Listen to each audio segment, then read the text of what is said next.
اور یہاں ایک بات کا اضافہ میں کیے دیتا ہوں، دنیا کے اندر جتنے بھی انسان نیک اعمال کرتا ہے اس کا اجر احادیث میں آ گیا ہے، اس کا یہ اجر ہے، اس کا یہ اجر ہے، لیکن 3 ایسے کام ہیں جس کے اجر کی لیمیٹیشنز شریعت نے بیان نہیں کی۔ ان میں سب سے پہلا روزہ ہے۔ رسول اللہ صلی اللہ علیہ وسلم نے فرمایا، حدیث قدسی ہے، الصوم لی وانا اجزی بہ، روزہ میرے لیے ہے تو اس کا بدلہ میں ہی قیامت کو دوں گا۔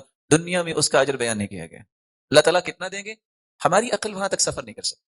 اسی طرح دوسری جگہ فرمایا، فمن عفا واصلح فاجرہ علی اللہ، جو شخص کسی کو معاف کر دیتا ہے اور اصلاح کرتا ہے، ایسے انسان کا اجر بھی اللہ پر ہے۔ وہ کتنا دیں گے؟ اللہ اپنی عظمتوں اور شانوں کے مطابق دیں گے۔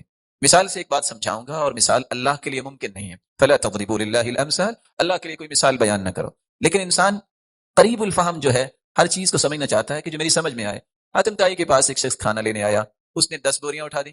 کہا آپ نے 10 بوریاں اٹھوا دی ہیں، مجھے تو ایک وقت کا کھانا چاہیے تھا۔ کہا تو نے اپنی ضرورت کے مطابق مانگا، میں نے اپنی استطاعت کے مطابق دے دیا۔ اگر میرا رب اپنی عظمت اور شانوں کے مطابق انعام دے گا تو وہ کتنا ہوگا؟ تو فمن عفا واصلح فاجرہ علی اللہ، جو شخص معاف کرتا ہے اور اصلاح کا کام کرتا ہے اس کا اجر بھی ان لمیٹڈ ہے۔ اور تیسرا پہلو جس کا پیمانہ بیان نہیں کیا گیا وہ کیا ہے؟ نون والقلم وما يسطرون ما انت بنعمت ربك بمجنون وان لك لاجرا غیر ممنون۔